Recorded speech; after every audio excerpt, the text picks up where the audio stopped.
Hi, everyone. Welcome to This Writing Life, episode 4. Today, we're going to be discussing all about the absolute best thing about writing for you, and we'll also be discussing what the best thing about writing is for us too.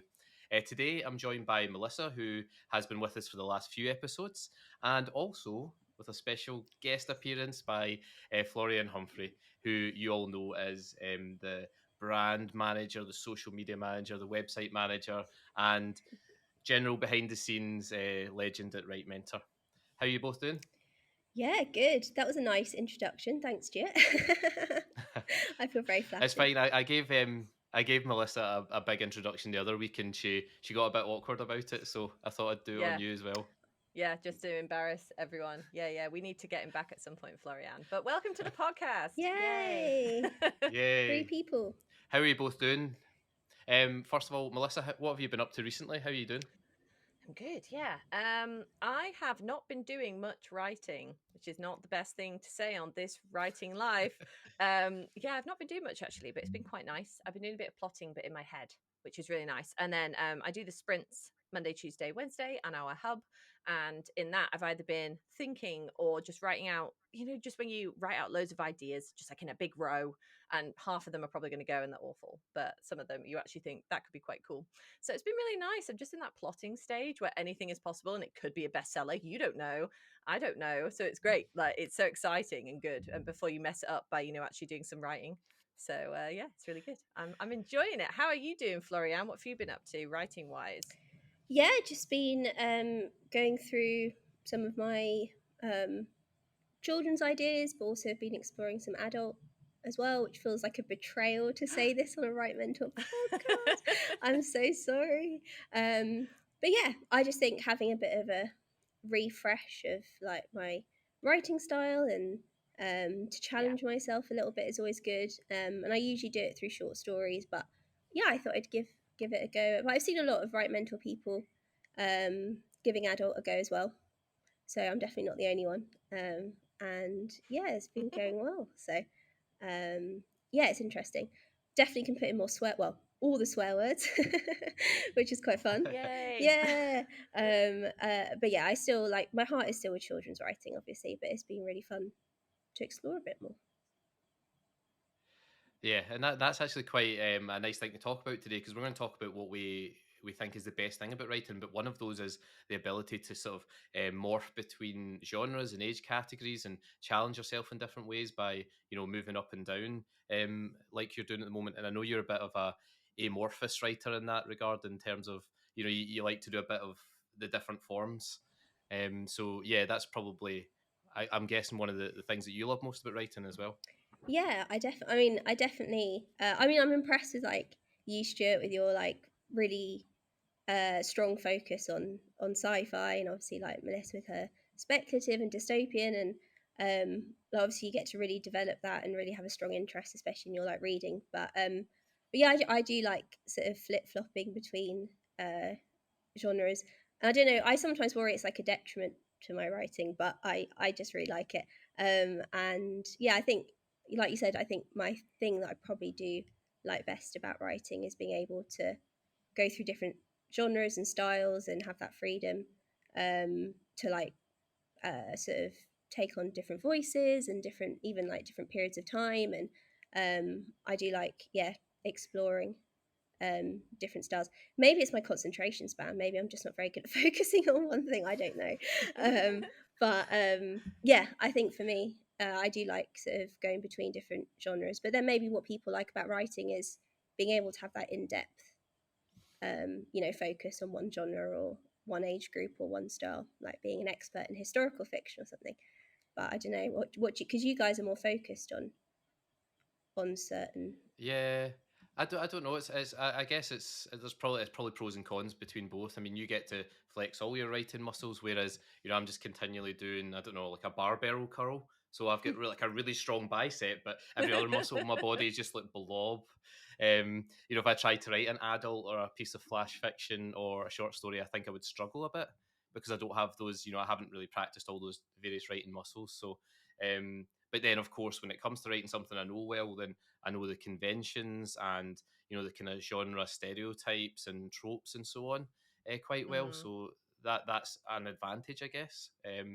Yeah, I don't think there's a right way to do it, but interesting to see the contrast in styles. And talking about styles in terms of writing, Melissa, this week you were on a podcast talking about your unique plotting style. I was, yeah, Writing Wrong podcast. Yes. So it's funny thinking about what's the best thing about writing, and I was literally just saying, haven't done some writing for a bit, doing the plotting bit. Maybe that's why I do enjoy it so much. And I just like the possibilities before you start writing, because everybody knows that feeling of you're writing that first draft. And I know everybody says, oh, the first draft's allowed to be rubbish. That's the entire point of the first draft, and you edit it later. And I do quite like editing when I'm getting towards the end and polishing, but I don't like doing the big edit. So I think, yeah, probably my favorite bit is the plotting bit. I like knowing that it could go anywhere. It could be your big thing. It might not be. It might be something that never sees the light of day, but it kind of doesn't matter because you haven't shown it to. I don't show anyone my plot. I don't do a plot and then get feedback on it. Not even my agent. I'd like to get the plot down, and that's for me and me only. So maybe that's also the other thing I quite like about it, is that I'm not doing it for anyone else at that point. But yeah, I was talking essentially on the podcast about how I use a calculator to work out exactly how many thousands of words I have to write for each section, and it just breaks it down. And for me, a novel is so long. I struggle to read a whole novel. I've actually have a really short attention span. I'm terrible, and I DNF quite a lot. Which probably is something I shouldn't say, but I just think life's too short to read a book you're not enjoying. Like, read a book you love. And that's why I really enjoy mentoring, actually, because I get to read little sections and really concentrate, as opposed to feeling like I've got this huge book to read.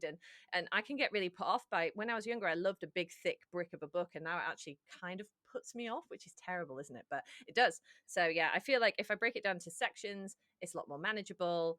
And then you start to see this thing build up brick by brick, and it is like the best thing. And you see this whole plot, and I'm thinking, I can just pick this up any time and write a bit of it and put it back down. I know exactly where I am, and I love that. Whereas when I get into editing sometimes and pulling stuff apart, it just feels like it's never ending, and I'm not quite sure when it's going to finish. So yeah, I really like plotting.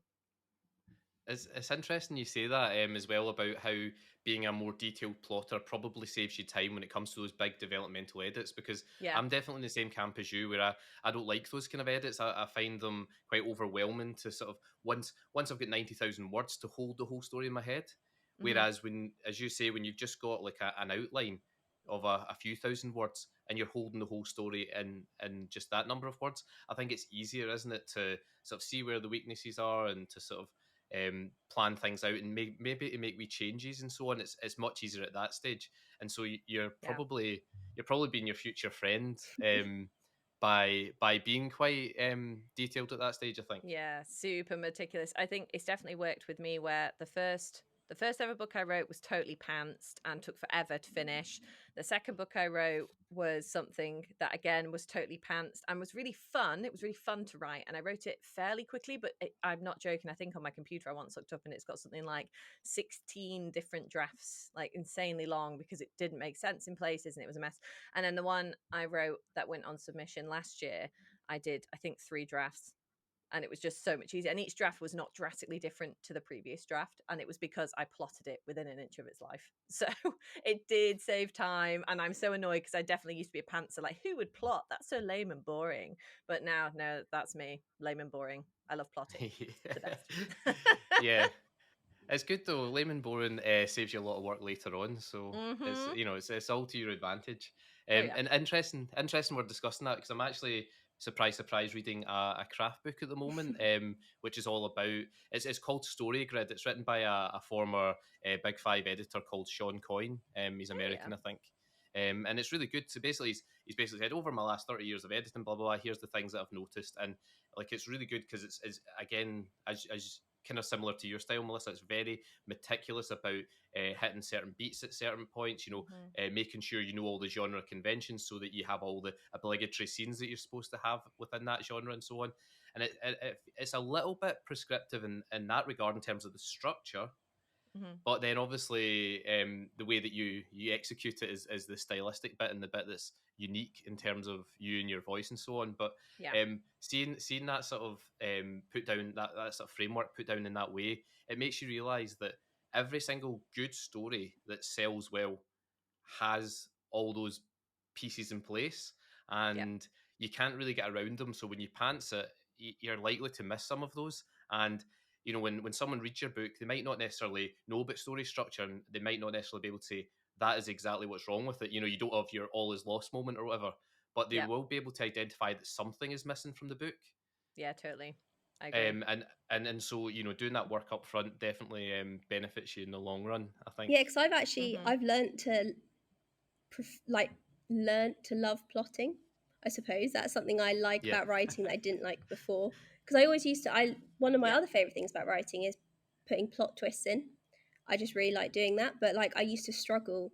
I used to have the ideas, but like integrating them and not having to like force them in at the end. And then I was like, but there's this magical thing called plotting at the beginning, and then I learned to do it Yep. through that better. So it was something that I love including in my books. But I think it took a bit of time and like reading craft books and not also being stubborn. I think like I had a tendency to be stubborn early on and being like, I don't need to like carefully plot. Like writing's all about, just like listening to your natural writing abilities and everything like that. But yeah, you have to be lame and boring. That's what I've also learned. And like treat it like sometimes you need to treat writing like you would sort of like a work project or something academic, or like you would at school. Like it's not always just sort of something that you write naturally or following your instincts. It's also got to be about following a set of rules. So I've learned to like, I wouldn't say love, but learned to like plotting and being a bit more forward thinking. Yeah. And I do think sometimes people feel it will restrict you in some way, but actually what it does is it frees you to actually be more imaginative Yep. within the structure, if that makes sense, and you're less likely to go off at irrelevant tangents, which is probably something that if you do sign with someone, get an agent, an editor later on, they'd probably tell you to cut. And so, you know, just sticking quite rigidly within the structure does, I think, actually gives you more freedom and expression rather than less. Yeah, totally agree. I think as well, what Florianne was saying about making it a job. I think I saw Michael Grant posted something about this. Who wrote, people don't know who he is. He wrote Animorphs and the Gone series, and he said he became a writer when he started treating it like a job. And I know we're saying about things we enjoy, but you know, they also say like, you know, live to work or work to live, and that kind of thing. I think if you sometimes you should treat it a little bit more like a job, because a book is a really, especially for children, a really big responsibility. So you should really think about what you're writing and make sure you know what you're doing and get the plot in. And yeah, I think it's really important to treat it like a job sometimes, because that's how you get to do the job that I'm sure everyone listening really wants to do as their job, which is the really fun bit of creating stories for people. So Yeah. Okay, we've gone off on a bit of a tangent here about story structure and plotting, but no, because we love all it good so stuff. much. Yeah, we do. Oh, and again, we could chat about this all day, but we Yeah, we better get could. back to the focus of Yeah. today's episode, which is to chat a little bit about what we think is the absolute best thing about writing for each of us. Now, Florianne, do you want to go first and let us know what your absolute best thing is? See, when you asked me to be a guest on this podcast, I was like, wow, you've picked the really hard topic of coming up with one thing that I really like about writing. I guess it's just there's so many. There's so many. I've been thinking about this. There's a lot. I think one big thing for me, but it kind of sounds a bit boring, so I'm really sorry to anyone listening. But it's the things that I learn from writing, and I don't mean like craft stuff, but like even just facts and like different facts about different places or people, or even like stuff. I don't know. How do you build a bomb, which don't no one come after me for that, but like, when you're doing like an adventure story and you're like, how would this kid build a bomb in this situation, or how would a child, like what type, how many frog species are there in the UK? Like, I'm just a big fan of finding out stuff, and I think creative writing has given me that outlet to learn new things, because I watch a lot of documentaries. I think we discussed this before, YouTube channels. Yeah, I'm a big fan of learning, and I think writing has allowed me to do that. And I find it that sometimes I can overdo it in the plotting or I guess planning stage, but obviously I have to cut back and not include everything I've learned. But yeah, I just love including facts and that the ability to go into like that really precise detail in writing to bring the story alive. And I can get myself lost in searching on Google or reading up about certain topics. So it's a really weird one. I felt like I should have been more like generic about why I like it, but that's a big reason why I like writing, I think. Yeah, no, that's good. It's very nerdtastic, but that's what we're all about here. Like, we all like. I think we all like that, don't we? The research part and finding out weird and wonderful things about Yeah. whatever we're writing. Like I like the amount of things I've learned about space and stuff and time travel and so on in the last few years, which I didn't know before. Is really cool. Yeah, I think all us writers would be really good on like Mastermind or something like that. Like our top, we'd be really good on some general knowledge quiz. Like I think the three of us should go on a quiz, and like we'd smash it. We'd win all the prizes. That sounds dangerous. What would be your specialist topic, Florianne? Oh, what would be my specialist topic? I'm gonna be like books. What would be my specialist topic? Now that's thrown me. I don't really know, to be honest. Oh, like something like maybe geography or countries and stuff. I love finding out about cultures and countries. So yeah, maybe something to do with geography. Got a weird nerdy interest in maps as well. I know like I can recite a lot of European countries and Asian countries off the top of my head. So maybe, yeah, geography, maps, something like that. Yeah. No. What about you, Melissa? What would be your specialist topic?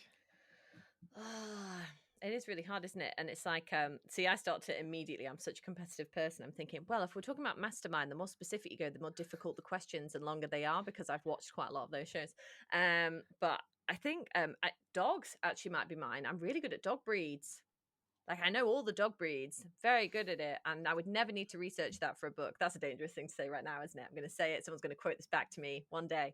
But I wouldn't need to, because I love dogs so much. And I always am scared to put a dog in a book because people will assume the dog might die. Like, as soon as my mum sees a television show and then there's a dog, she asked me to go on the website, does the dog die, to check before we watch any more, so she can be emotionally prepared. So I have not included a dog in a book yet, but maybe I will.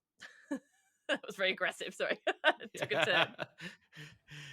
Oh, and yeah, that's interesting. Can you guess what my specialist subject would be? Science, space, Star Wars. Star Wars. Yeah, you have so many. Like you have so many nerdy science. You could have Doctor Who. I know. You could have Doctor Who. I'm a uber nerd. Possibly Doctor Who. You could choose specific years for Doctor Who as well. That's what I'm talking about. You've got to think tactically. If we're going to win this quiz, guys, I'm going to be the team leader and I'm going to be incredibly aggressive about it. So yeah, it would have to be like Doctor Who, but like the Tennant era or something. Really specific. Oh, we have a good range of specialist topics right here. Love it. Yeah, perfect. It's like meta nerddom in this podcast at the moment. Super nerdy. Yeah. So Melissa, what is it for you that is the absolute best thing about writing? What keeps you doing it, even though you have ups and downs and bad days? Yeah, I was thinking about ups and downs before, actually, and how people call writing a roller coaster. And I was thinking, the thing is, the downs, when they're bad, they're bad. But also, if you think of the metaphor of a roller coaster, the downs are when it's more fun, right? Yeah, we call it, oh, I'm having an up at the minute. The ups are the boring bit, where everything's, you just go chugging and being pulled on that chain, right? And then it's you quite go down, terrifying when you're going up. Exactly. Why do we say it this way? But yeah, I think generally speaking, in publishing, the feelings of the ups and downs, actually, once you're past each one, is really good. So if you have I had some bad writing news a few weeks ago that I still can't talk about yet, but then actually coming out the other side, I feel like I know so much more and I feel much more confident going into other writing projects because something went wrong and I made it through it and I did it and it wasn't that bad actually, and it wasn't blown out of proportion, and I know what I'm doing now. So I definitely like that about generally the writing, but that's more like writing community stuff. I think it's specifically writing, and specifically when I'm drafting, I am one of those people that find it really difficult to sit down and write, but love having written. Like, I love it when I finish writing, and especially with my plot plan, when I know I've got to write for 1,200 words about this, and I love sitting down and doing that. And then when it's done, I know that I've put another building block on my house, and I like standing back and looking at the progress of the house and being like, yes. I love watching that word count go up in the corner. Like, I just feel like I'm working towards a goal. That's my favorite bit, actually, because I'm very goal-oriented person, I think. So I love knowing I'm going to do 75,000 words, which is what I talk about in this podcast. So I like seeing, oh my gosh, I'm 10% there because I've written 7,500 words, or I'm over halfway because I've written it. I love that. Like, that to me is the best bit of writing, knowing I'm working towards a goal where a book will appear at the end. Like, that's the best bit. Yeah. And it's interesting there because you basically inverted the whole emotional roller coaster there a bit, and sort Yeah. of changed the paradigm. So actually, the downs are actually the key bit, the learning moments Yeah. of the whole journey. I love that. Yeah, That's great. exactly. Because I'm a rhombus, to quote our Yeah. newsletter from the other week. So I'm not a square peg in a square hole. Yeah. I'm going to invert this roller coaster. I love that. I like that Yeah, analogy. I like it. And I Yeah. think the ups are Yeah. scary in a roller coaster. Well, yeah, Yeah. I agree. Overwhelming. They're overwhelming. Massively. Yeah, I agree. Yeah. Not to put a downer on the whole like writing and publishing experience, but yeah, sometimes the ups can not be as exciting. Mhm. Oh, I like that. That's really cool. Yeah. New newsletter Yeah. topic. Oh, I know. Yeah. No, it's a good one. Okay, let's move on, and because this show's not really about us, it's about the people listening. So let's move on to the tweet that I put out the other week about this topic, where I asked people what was the absolute best thing about writing for various people, and we got a lot of responses.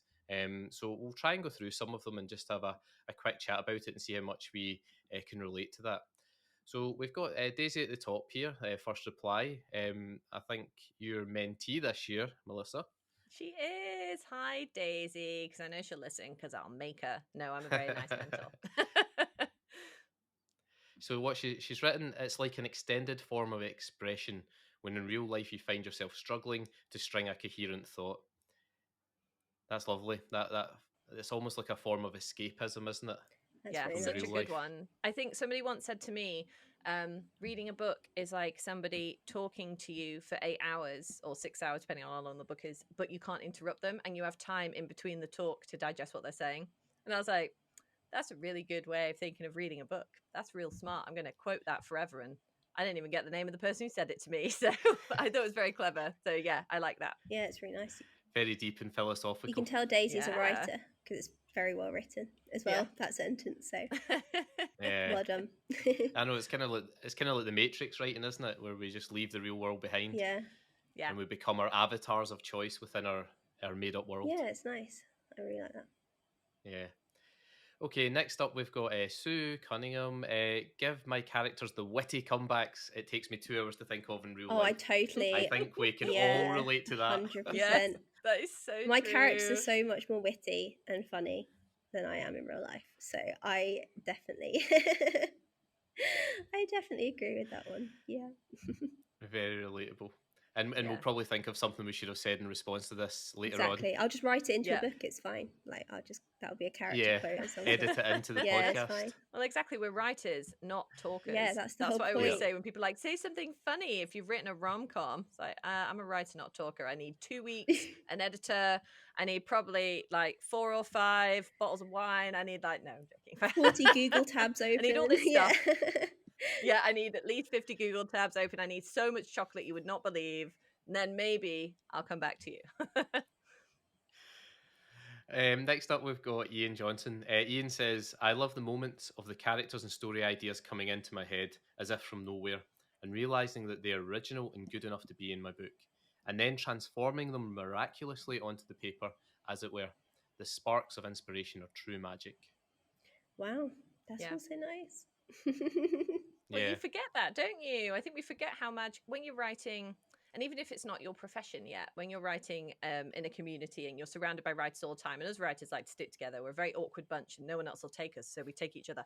And I think when you're talking and thinking about it all the time, you forget how magical it is when you first write a book or first say, I'm going to be a writer, or even a short story, and you create something completely from nowhere, and maybe even a friend or a family member read it and went, wow, how did you come up with this? And you feel so special and magical because it is a kind of magic. And I think it's so easy to forget that. Yeah. So I'm glad Ian said that. Yeah, I agree. And also it's like when you read back, well, I guess sometimes you read back on your own work and you're like, why did I write this? I'm rubbish. I'm going to give this up. But yeah, there are definitely also quite a few occasions when like I read it out loud, either to myself or like my partner or a family member or whatever. And I'm like, oh, that sounded quite good actually. And that's a really nice moment because you're like, oh, I can actually construct a good sentence. And or yeah, if like recently a friend read one of my short stories, and she was like, oh wow, like it sounds like a real story. And I was like, yeah, that's what I want to write. But like, you forget that actually on the outside people are more impressed by your writing than you think they are, because like we're surrounded by writers who are all very talented and we're constantly comparing ourselves to other people. So yeah, those moments, Ian's very spot on with that. Those moments when you're like, it all clicks together and you realize you are actually maybe better than you thought you were. Yay! Yeah. It's funny, isn't it? Just a few neurons in your brain firing impulses and you can create a whole story. Our stories are literally fired by electricity. Hashtag science. Oh, science facts. Science facts. Of course. Well, there's also some neurochemicals in there as well, but yes, mostly electricity. Oh, no. We've tipped over from science fact to science lesson. I know, sorry. Perhaps we'll move on, Stuart. If anyone doesn't know, I'm a biology teacher, so this is the way my neurochemical mix-up here works. I always relate it to these situations. Okay, next up we've got superstar editor Kezia Lupo, and she says, not to be too on brand, but she actually loves editing. So when you've got your hideous first draft on the page and you can start to pull it apart and make it better, it's so satisfying. And she said, can you tell that drafting is her least favourite bit? I don't know. I kind of agree. I like the polishing. So sometimes when I'm very near the end of editing a project, I like to also be drafting a project, because I like the first bits. And I like the polishing bit where you're really going in and just getting those very last little stragglers, and you're rereading the chapter thinking, yeah, this is really polished. This is good. But I do hate the beginning of editing where you have to pull apart what you feel is a pretty good draft. And you've sat on it for a month and you come back to it and you know you have to pull it apart. And it's like pulling strings on a jumper. But yeah, Kezia, sure. But no, I think I understand why. And obviously, if you're an editor, obviously it's good to love editing, even though it is very on brand. Yeah, each to their own. Yeah. Definitely not a fan of editing, but yeah, that's why we leave it to the experts to do it, if, later down the line. Of course, so, like Kezia, she knows what she's doing. Knows what she's doing. Yeah, we're writers, not editors. Also quite on brand, considering the next one's from Lindsay Galvin, one of our Spark mentors. She says that her favourite thing is the spark. Lots of half-formed ideas, but it takes a spark to ignite them into a story. With her latest book, The Octopus Book, it happened on a school visit in 2019. A child asked her what to write next, and she said maybe an octopus. And the child said in reply, would it be a kind octopus? And in response, they also said, because they do have 3 hearts. I know. So cute. My little singular heart is getting crushed at that comment. I hope this kid's on commission, because I'm hearing some very good stuff about Lindsay's new book. So. But it's interesting about the lots of half-formed ideas, because I remember that I went to a writing talk once with Maggie Stivata, who's an amazing young adult author, if no one's read her work. And she was saying how about the spark and how that was one of her favourite parts, but it's how that her, like, all stories should be formed of these half-formed ideas that you sort of piece together, so to not get bogged down by the fact that if you've got one idea but you get panicked that it doesn't sound like it's a good story. Her point is a story's never one idea, it's a patchwork of ideas. Because her example is that she's got a werewolf book, but she was like, she couldn't think of a story just based on werewolves. And then she was like, went somewhere cold in America, and she's like, what if werewolves only change when it warms up? So then that was another bit of the idea that she added. And so it slowly built into this more unique idea, because for her, werewolves just wasn't unique enough. And then the spark happened when all those sort of patchwork pieces fell into place to create this like bigger picture of her book. So that is really, like, when it gets to that cumulative point where you've got enough half-formed ideas to make a big idea. And yeah, that was a really good talk from her. So read her book, read her werewolf book. Florianne Humphrey, her agent. I would love to be. Maggie, if you want me to be your agent, your publicist, anything. I've met you 3 times in person. So it's, it's got to that point where I could definitely be hired by her now. So yeah, hit me up. Next up, we've got Anna Britton. Anna says, I love creating stories, playing out the extended daydreams in my head and getting to know my imaginary friends. But I think the best thing is that I can totally lose myself in it. I forget about any real life struggles for a little while. Mm-hmm. Yeah, escapism. That's a really nice one. I think even more so than reading, because I definitely think reading is my highest form of escapism, because I can't just stare at the screen and let it wash over me, and I can't just miss bits because obviously it's on a screen in front of me. Or well, I read on Kindle quite a lot of the time, or obviously on a page in front of you. But I think writing is even more escapism, because especially I write in first person, and especially the emotional bits. Like I have to feel. I've said, I think I've talked about this before on something or another, but I like to listen to movie soundtracks when I'm writing, and so I like to look up if I'm writing an emotional scene. That I mean, Spotify has absolutely everything for like movie soundtracks and stuff, so you can look up like a sad scene or a happy scene or an action scene, and it makes like that it fires in your brain, and you're like, yeah, I feel really excited now, or I feel really sad now, and I'm going to write this scene. So I feel like it's even more escapism than reading, like stronger. Yeah. Yeah, no, I agree. Like, if I usually put my headphones on when I'm writing as well, and it does help block everything out, and you do Yeah. feel like you're traveling to, I don't know, a parallel universe or something. Yeah.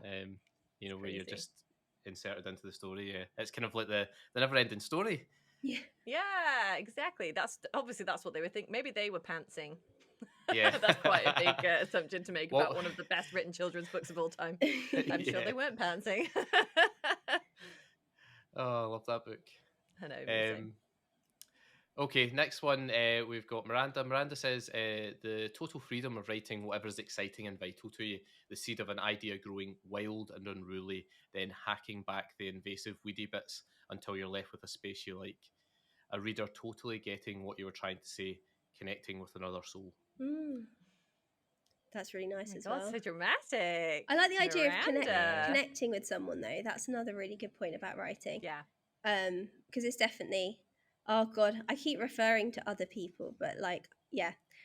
I know another thing I remember is at university when they were saying that writing like transcends time and place, and I think that's a really nice idea. Like you're connecting, like, and not to get too deep on the podcast, but you know, like even like you can connect with people from the past through writing, because it's a really like, you know, you can read Shakespeare and you've connected with his ideas and his thoughts, and that's a really cool thing to do as a writer. So I guess it's not just connecting with people in the present, but when your book's published, it's out there. I know you basically become immortal, You don't you? do. Because you'll always be there with that window into your soul, Yeah. and the voice that you've written your book Yeah, in. it's really cool. So I like that idea of connection, definitely. I guess that's why we write, surely, Yeah. to connect with the readers in some form or another. Yeah. Yeah. Absolutely, yeah. And I think that's why we put our work out there, isn't it? Very few people write stuff and then don't share it. Yeah. I think they're out there, but it's not as common, I don't think.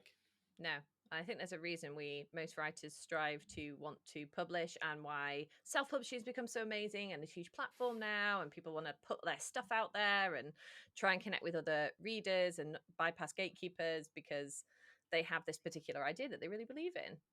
Yeah, and like I think we're evolved to be hardwired to yearn human connection. You know, to want to connect with other people, and that's what writing books allows us to do. I think, and in some way, anyway. Mm-hmm. Okay, next up we have Rashmi. Rashmi says the idea stage, so fizzing and exciting, but also finishing, which is, I think, is what you alluded to earlier, Melissa. Yeah. I love having finished something, because at the moment that feels like an impossible and very delicious thing. Yes, she put it way better. Of course she did, because Rashmi, that's why she's writer in residence at Write Mentor, because she knows how to write. Yeah, that's exactly how I wanted to say it, Rashmi. So thank you for putting it into words for me. Oh, yeah, that's so nice, and so relatable as well. I think we all enjoy the feeling after. It's like going to the gym, isn't it? Nobody particularly enjoys like going to the gym, but afterwards you feel like an absolute legend. You feel like the Rock walking out with the blood flowing through your muscles. Yeah, see, Florianne, this is what happens every time. I make loads of food and drinking references, and Stuart makes loads of gym and like, oh, I'm doing my bicep curl, I'm going to the gym, and I just don't understand. And obviously, I'm eating chocolate, and Paul Stewart's got type 1 diabetes, so he's like, I don't. So we're just missing each other. I love it With these metaphors. It's great. Yeah, I was like, shit, I'm impressed with all these gym references. Like, is this your... other side to you? Because you told me you tried yoga and gave up after one like session. So Oh, I just don't have any flexibility. That's the problem. Like some of the poses. Anyway, I've got a metal ankle. You see from my rugby playing days. So like I just can't maneuver my body in any way. So anyway, anyway, that's enough personal info. too much personally. Next up, yeah, definitely. Next up, we've got Julie Farrow. The privilege of witnessing these characters becoming entirely their own people, how they surprise you and make you cry and make you love them. Yeah. Although should I say this? I wish I got that what Julie's saying, and I hear a lot of people say what Julie's saying, and it sounds amazing, but I don't find my characters are their own. They are mine. Maybe that will change. I've had a book come out. Those characters do now feel different to me, but I don't know whether that's because a lot of time has passed because of how slow publishing is, and so it's been a very long time since I wrote that book, and I've changed as a writer since then. Well, I hope so, and you hope you keep improving. At the minute, the book I'm working on with a different publisher, they still feel like mine. Maybe they won't feel like mine once they're handed over to other people. I don't know. But I never get that thing of, when people say characters work on their own accord and they surprise people. That doesn't happen with me. I know my characters so well, they kind of feel, maybe I'm just a really selfish person who just I know they're mine. But I don't know, I don't get that. Yeah. Do you guys get that? Florianne, do you get that? I don't get it either. No, I do. I know a lot of people. I want to too. No, I know. I read a lot about people saying like, yeah, that they let their character lead the story, or the character says something they weren't them as a writer wasn't expecting. But no, I think it's just different ways of writing and different ways of like being immersed in your story. Same. But for me, the immersion doesn't come in being led by the character. Yeah, I do feel like I have full control, and I suppose the only surprise might come if I write something and then that will spark an idea and I'm like, oh, the character, like I didn't expect to be taking the character in that direction. I suppose that's where the surprise comes and where the story's coming. But yeah, no, I don't have that either. You're not alone, Melissa. Yeah, not just me. No, Stuart, I'm in the same boat as well. Yeah, no, I'm in the same boat. Boat. I do feel like all my characters are in some way an extension of me, and so therefore I'm kind of in control of them. I know what you're saying. No, sometimes you surprise yourself maybe rather than the characters surprising me. Mm-hmm. So I surprise myself with where I take the characters rather than the other way around. Yeah, that's a bit. Yeah, that's how I see it. Yeah, I surprise myself as in, oh, I thought that character would say this, but they said that because I've written something that now leads the story down a different route. Yeah, I surprise myself. Yeah, that's a nice way. Yeah, the arc starts to change direction. Yeah. Okay. Yeah, I can see that. But yeah, it sounds amazing, Julie. I wish I had that. Yeah, same. Sounds awesome. Sounds great.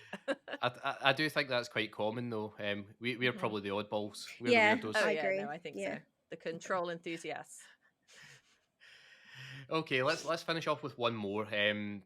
There's a lot to get through here, so sorry if we didn't read out your reply, but I thought we'd finish on quite, well, I think it's quite humorous, from Anthony McGowan, which was, been able to take revenge on all those who have annoyed or thwarted me in my life by grotesquely caricaturing them in my fiction. I don't know if you guys have done that. Have you ever taken someone who you despise or dislike in real life and made them into a character in your novel? Oh. No. Of course not. I actually didn't do that. I have actually my adult one, but I won't say who, obviously not, and it's no one current. It's no one current in my life, so do not worry. But yeah, I have. I've always wanted to. I've not been brave enough to do it. Actually, I actually haven't because I've not been brave enough to do it. Maybe I will. But mine wasn't like a full on like. It was a reference to someone. From like a very brief reference. I don't think I'm not brave enough to do a full-on character tear down in a book. Definitely not. No. Nothing that can be recognizable because I'm just scared someone would read it. Like, that person from my past would pick it up and be like, I know myself, and they're like, that is dangerous ground for me. But yeah, like I've probably plucked personality traits from people that I have disliked in the past, or and then they change as the book goes. Exactly. To fit the story, obviously, to serve the story. Exactly. But yeah, I'm definitely have been influenced and inspired by people that I've not liked. So thank you. Nice. Okay, that's quite a funny one to end all of the tweets on, I think, for today. And thanks to everyone who replied. It's really good to be able to share your experiences, and obviously, we do the podcast for you. So I hope you got a little buzz if yours got read out, and Yeah. if not, then you could relate to some of the other ones that were read out. Yeah, awesome, and some good and very well written ideas as well. Yes, amazingly well written. Yeah, I really like them. Wow. Very philosophical. Yeah, I was very impressed. The level of articulation is pretty high. Yeah, it's very good. Better than us. Yeah, exactly. We're here like fumbling around things, and it's like these people have written like beautiful philosophical quotes. And I'm like, I like books. Yeah, I like dogs. writing because I like writing because of the words and the sentences and the paragraphs.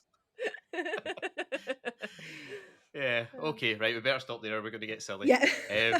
But thanks, thanks everyone for listening to us today. It was nice to have Florianne with us today, and I hope I'll you be back. Can come on with us more regularly. I will. I promise, guys. I'll be back. Yes, you and will. Thanks also, Melissa, for joining me as well. Always good to have your humour and your canine friends in the background as well. I know. If anyone's watching this on YouTube, yes, I do have some very hot dogs today. So a golden doodle and a bassatoodle, because I'm good at dog breeds. So there you go. Yeah. Little fact for everyone. And they're adorable. Okay, perfect. Let's round up the show. Thanks to everyone who sent in their stuff. Thanks to everyone who's obviously listening just now. And we'll see you next time for another episode of This Writing Life. Speak to you all soon. Bye, guys.